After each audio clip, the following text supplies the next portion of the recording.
काल जी पप्पानी आणि दादांनी वैरण आणलेली रानातून ती आज पप्पा अशी बलीम लावून घ्यायला लागलेत. म्हणजे वर्षभर जनावरांना ही वैरण पुरते. बगळा पहा, बगळा कसा करलेला आहे. पप्पाचं वैरण लावून घेणं चालू आहे. थोडीच राहिले. थोड्या वेळात पप्पांचं काम संपते आता. तर आता असं मी आणि दादा मळ्यात चाललोय. मग येताना दादा गाडीवर वैरणीचा भारा घेऊन येणार आणि मी चालत येणार. बाय.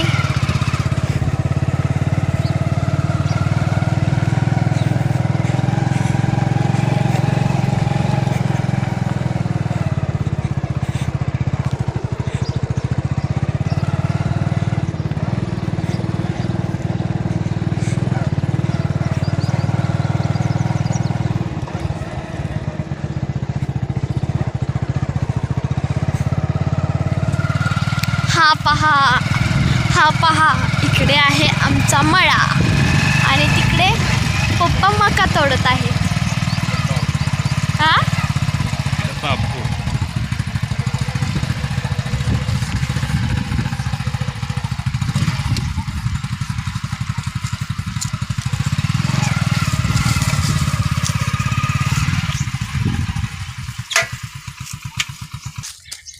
आता आम्ही पोचलेलो आहे मळ्यात.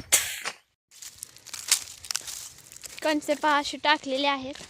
जनावरांना तोडून नेलेल्या चाऱ्याची ही कणसं आहेत. अजून काही मक्का तोडून वाळवून अशी बांधून ठेवायचं नाही, फक्त तोडून जनावरांना नेतात.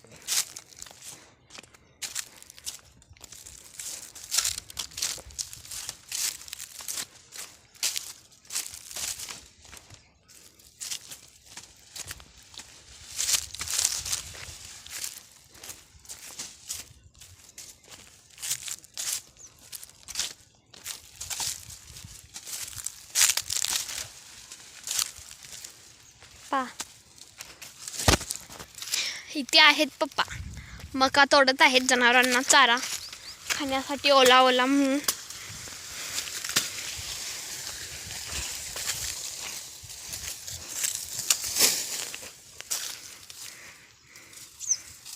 अशी आहे मका आणि इथे मका तोडत आहेत पप्पा. तर आता मला आईने घरी येताना रानातील कोथिंबीर घेऊन ये म्हणून सांगितले, म्हणून मी कोथिंबीर आणायला चालली आहे. मकाच्या बरोबर मध्ये आम्ही कोथिंबीर लावली. तुम्हाला आमची मका कशी वाटली नक्की कमेंट करून सांगा. तुम्हालाही शेतात जायला आवडते का सांगा पाहू. मला तर खूप शेतात जायला आवडते, म्हणून मी रोज शेतात येत असते. ही पहा इकडं मकत कोथिंबीर आहे. आता मी कोथिंबीर आणायला जाते. मकतच्या बरोबर मध्येच कोथिंबीर लावली, त्यामुळे असं मकतनं जायला लागते. पाहिजे कांदे आलेले आहेत, मस्त असे कांदे आलेले आहेत आणि कांद्याच्या मध्येच कोथिंबीर लावली.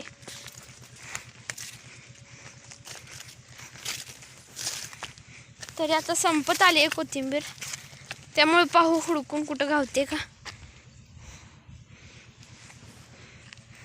मला लई काही कोथिंबीर घावली नाही, तेवढीच 1-2 भाज्यापुरती कोथिंबीर घावली. आता मी तेवढीच घेणार, कारण इथली पाक संपूर्ण कोथिंबीर संपली आहे. आणि पहा काय काय कोथिंबीरला असं फुलं आलेली आहेत. पहा धने कसे येतात माहिती आहे का, असे कोथिंबीरला फुले येतात, मग या फुलातून पहा असे धने निर्माण होतात. ही पहा ही आहेत आमचे सर्व कांदे. बघा पहा सिजंटा आणि ॲडवांटा कंपनीची मका आहे. पहा कणसं कसली मोठी मोठी आलेली आहेत. इथे पहा कणसं भरपूर पडतात पातीला. पहा इकडे पप्पांचं वल्ला चारा काढून झाला जनावरांसाठी आणि दादा असा गाडी घेऊन पेंड्या न्यायला आला.